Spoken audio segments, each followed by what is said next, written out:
안녕하세요. 농구를 좋아하는 여자 수땡입니다. 오늘 소개해드릴 이 선수는 대한민국 농구 역사상 대한민국 농구계를 기만하고도 소리소문 없이 돈만 벌고 자기 나라로 돌아간 검은머리 외국인 브라이언 킴 얘기를 들려드리고자 합니다.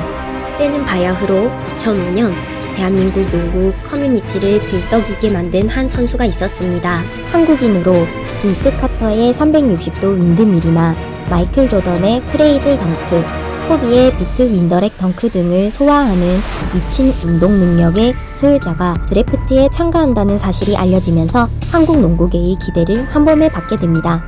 먼저 그의 이야기를 들려드리겠습니다. 그는 초등학교 5학년 때 한국을 떠나 캐나다로 이민을 가게 됩니다. 캐나다에서 유명한 윌럭 그로브 세컨더리 스쿨 출신으로 어린 시절 유명했는데 당시 170, 180대의 한국인 팀을 이끌고 평균 30득점과 블락을 제외한 모든 분야에서 1위를 달성하며 팀을 4강으로 이끌어 주 6위의 유망주에 랭크되는 등 유명세를 탑니다. 특히 빈스 카터의 360도 윈드밀이나 마이클 조던의 크레이들 덩크, 코비의 비트 윈더렉 덩크 등을 구사하면서 동양인 최초로 BC주 덩크왕에 오르기도 한 그는 2학년 시절 24득점, 8리바운드의 평균 성적을 거두면서 캐나다 스포츠 다이제스트가 선정하는 고교 선수 12위에 꼽히고 올 캐네디언 나이키 캠프에 초청받는 등 캐나다 고교 농구의 실력자로 인정받습니다. 그의 경기를 지켜본 노스캐롤라이나 대학 관계자가 붙여준 별명은 코리안 조던, 그리고 NCAA 1부 리그 WCC 컨퍼런스의 포틀랜드 대학으로 진학하여 당시 NCAA 1부에 진출한 단 3명의 아시아인 중 1명이 되는 영광을 누립니다. 그러나 그는 역시 NCAA의 높은 벽을 체감하며 수비의 문제점과 인종차별 문제까지 겹치며 고등학교 때의 명성과 달리 평균 2.4득점이라는 초라한 성적을 거두게 됩니다. 2003년에는 스티브 내시와 함께 국가대표 예비 15인에 뽑히며 연습 경기까지 치르게 되고 2004년에도 유니버시아드 대표팀에 뽑히게 되나 한국 진출을 염두에 둔 그는 캐나다 대표팀을 포기하게 됩니다. 이후 한국으로 입국하여 경희대와의 연습 경기를 통해 본인을 알리며 영상으로만 유명해진 그는 드래프트 참가 신청서를 제출했으나 드래프트가 열리는 당일날엔 참석할 수 없다고 자필로 알려옵니다. 당시 대학 감독들은 반발하며 KBL에 항의를 하기에 이르고 1라운드 픽을 가지고 있던 프로팀들은 당시 브라이언 킴의 돌풍으로 인해 드래프트 지명을 해야 한다며 상반된 주장을 펼치며 대립했으나 결국 모비스 유재학 감독이 1라운드 2번 픽으로 브라이언 킴을 지명하자 드래프트에 참가한 모든 사람들이 집단 퇴장을 하는 KBL 초유의 사태가 발생하게 됩니다. 드래프트 날 참석도 하지 않은 건 물론이고 앞서 벌어진 연습 경기 또한 불참한 브라이언 킴이 아버지를 통한 서한 한 장으로 지명을 받자 대학 감독들이 일제히 선수들을 퇴장시킨 것입니다. 결국 사태가 심각해지자 KBL은 드래프트를 일시 중단하였고 또 프로 10개 구단 단장들이 대학 감독들을 만나 사태 해결을 위해 대화를 하기 시작하며 설득했고 결국 방성윤, 윤동국을 포함 총 23명이 지목받으며 드래프트가 끝이 납니다. 이렇게 한국 농구를 처음부터 기만한 브라이언 킴은 드래프트에 참석하지도 않고 지명되며 모비스 입단식에 나타나 덩크를 뽐내며 한국 농구가 내 체질이라며 언론에 인터뷰하며 화려하게 데뷔합니다.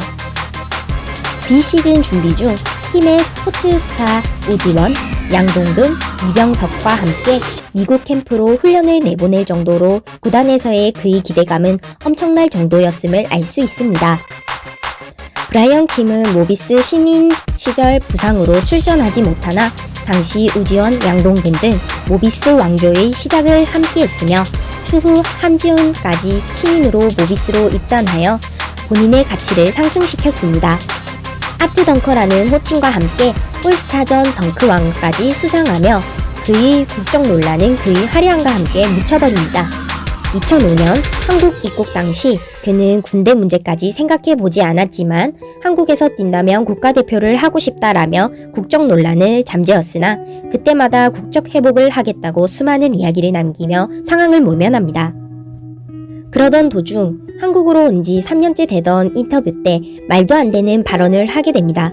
당시 국적 회복에는 통상 2년이 걸린다고 하며 그의 나이는 이미 28살이었습니다. 당시 인터뷰 내용은 가히 충격적이었습니다. 허리 디스크 때문에 공익 판정이 날 텐데 그럼 국가대표를 못한대요. 상무를 가야 되는데 거기도 나이 제한이 있어서 전 못 가요. 그렇다고 30살에 현역을 가기엔 저희 가족은 누가 책임져요? 라는 인터뷰를 하며 그의 팬조차도 안티팬으로 돌려버립니다. 애초에 외국 국적으로 한국에 입국하여 캐나다인이 한국 선수와 똑같은 혜택을 받으며 살아온 그가 군대를 가야 할 나이가 다가오자 저런 발언을 했던 것입니다. 브라이언 킴은 처음부터 국가대표가 될 생각이 없었던 것으로 보입니다. 왜냐하면 국가대표를 한다는 것은 곧 국적 회복을 한다는 것이고 국적 회복이 되면 군대를 가야 할 상황이 생긴다는 것을 충분히 인지하고 있었던 것으로 보여집니다. 같은 팀 천대현의 경우 허리 디스크로 공익을 판정받았으나 본인의 커리어를 위해 상무로 지원해 합격하여 2년간 활약을 했으므로 애초에 브라이언 킴이 공익이 되면 국가대표가 되지 못한다는 발언은 앞서 설명드린 것처럼 처음부터 국가대표를 하고 싶지 않았음을 알 수 있는 대목입니다.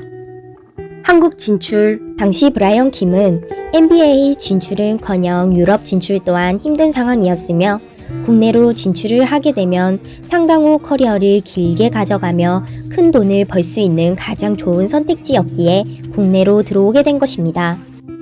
당시 수많은 팬들은 브라이언 킴을 검은머리 외국인, 캐나다인 농구 선수라며 조롱했으나 그 당시 KBL은 그 이후도 수많은 검은머리 외국인들과 추후 혼혈 드래프트 등을 시행하며 브라이언 킴의 논란을 잠재워버립니다.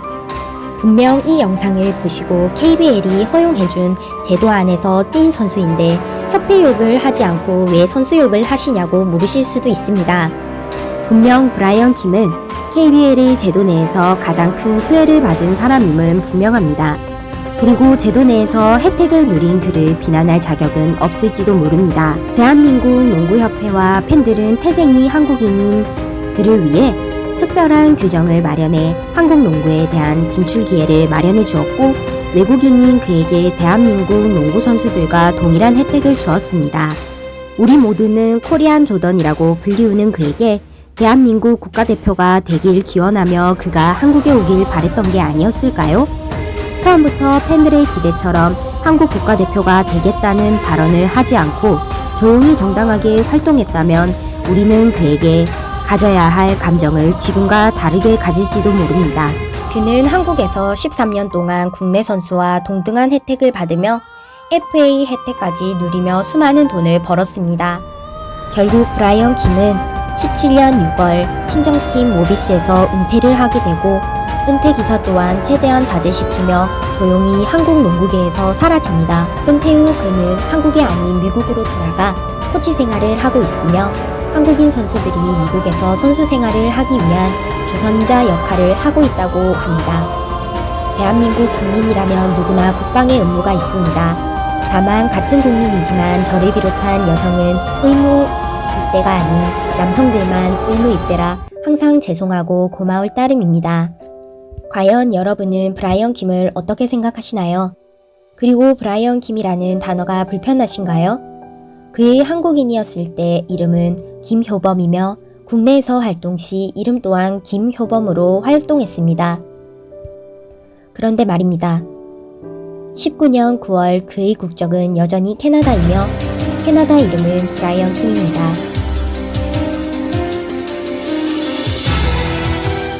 준비한 내용은 여기까지입니다. 재미있게 보셨다면 구독과 좋아요, 알림 설정까지 부탁드립니다. 감사합니다.